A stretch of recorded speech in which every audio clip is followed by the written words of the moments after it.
Prodi Pendidikan Geografi dengan nomor NIM 2204050338. Baik, dalam kesempatan ini saya ingin sedikit menjelaskan tentang pencemaran air.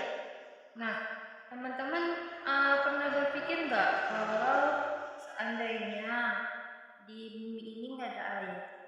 Tentu kita tidak akan bertahan hidup, begitu pula dengan tumbuhan dan hewan.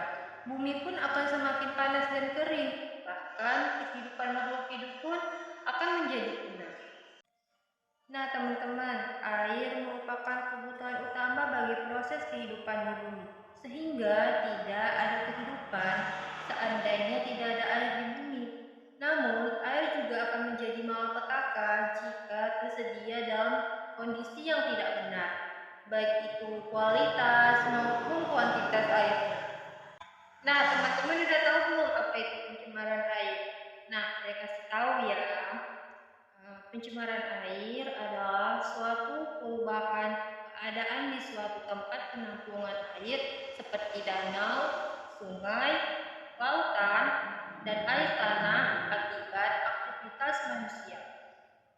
Nah teman-teman, namanya aja pencemaran air ya, tentu ada penyebabnya mengapa air itu bisa tercemar. Nah penyebab air bisa tercemar yang pertama itu dari hasil aktivitas rumah tangga.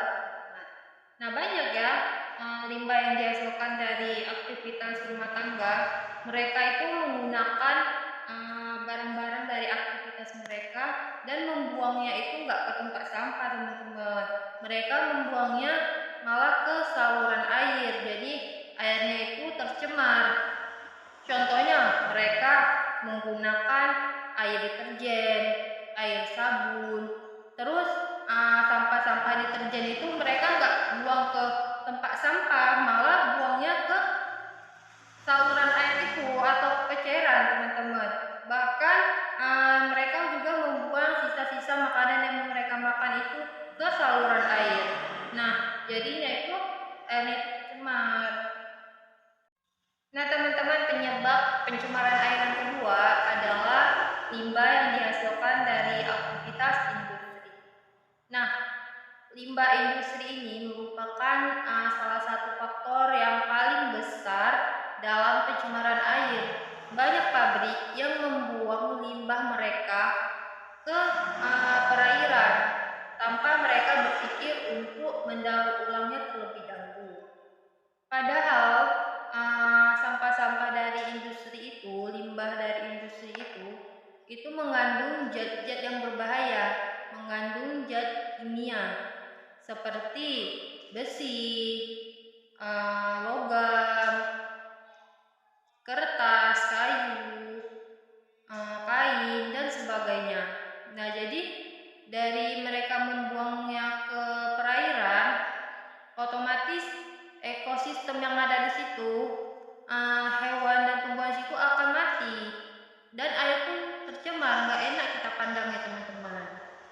Nah selanjutnya teman-teman, penyebab yang ketiga adalah dari limbah yang dihasilkan dari sektor pertanian. Nah sektor pertanian juga dapat menyebabkan pencemaran air karena mereka menggunakan pupuk yang berbahan kimia seperti insektisida dan herbisida.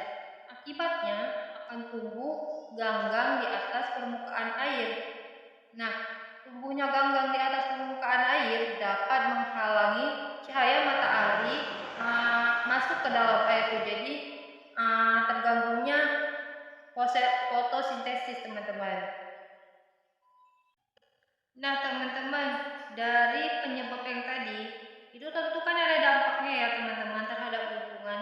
Nah dampak yang pertama adalah dampak terhadap kehidupan biota air.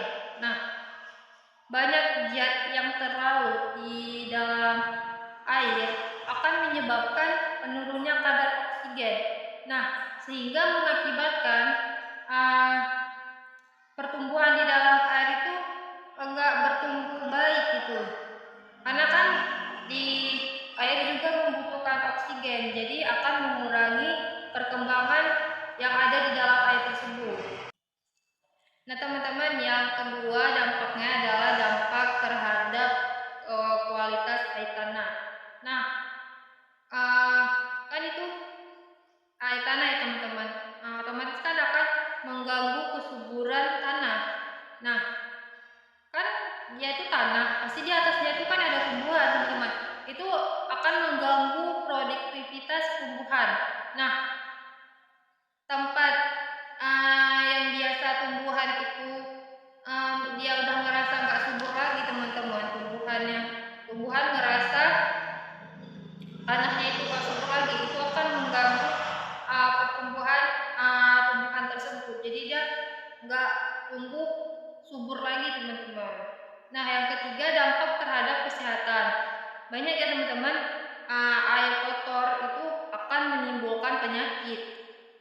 Contoh penyakitnya adalah penyakit gatal-gatal. Nah, air kotor itu kan pasti ada kumannya teman-teman. Nah, ketika ada kumannya itu mereka pakai, nah jadi akan mengakibatkan penyakit kulit, yaitu penyakit gatal-gatal. Nah, yang keempat dampak terhadap estetika lingkungan. Nah, kan itu kan air tercemar teman-teman. Jadi kan ketika air tercemar kan kita pandangnya itu nggak enak teman-teman. Kita ngelihatnya kan gak enak, misalnya sungai kotor, laut kotor, banyak sampah, itu kan gak enak kalau kita pandang teman-teman. Jadi akan mengganggu estetika lingkungan, akan mengganggu keindahan lingkungannya. Nah teman-teman, dari penyebab yang tadi udah kita bahas dan dari dampaknya terhadap lingkungan teman-teman, itu kita harus ada cara penanggulangannya terhadap pencemaran air ini. Jika air tercemar kan kita harus ada cara penanggulangannya, penanganannya seperti apa. Nah, penanganan yang pertama adalah menggunakan bahan-bahan yang ramah lingkungan. Jangan kita menggunakan bahan-bahan yang membuat air itu tercemar. Terus yang macam tadi, ketika kita sudah memakai, jangan kita membuangnya ke saluran air, teman-teman. Nah, yang kedua, pengolahan limbah dengan benar.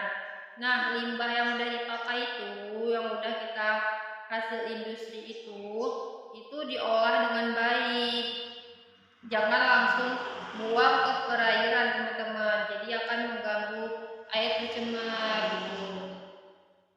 Nah, yang ketiga, rutin melakukan upaya pembersihan air. Nah, mungkin seminggu sekali ya teman-teman, atau sebulan sekali selokan itu dibersihin, sungai dibersihin, jadi airnya itu bisa ngalir dengan lancar, nggak kotor juga, jadi nggak mengganggu mata kita ketika kita melihatnya, nggak indah gitu teman-teman. Nah, selanjutnya cara penanganan yang terakhir, tidak membuang sampah di sungai atau sumber air. Dan kita harus menggunakan deterjen yang ramah lingkungan teman-teman. Kan sekarang udah ada ya produk-produk deterjen yang udah ramah lingkungan gitu. Nah, sekian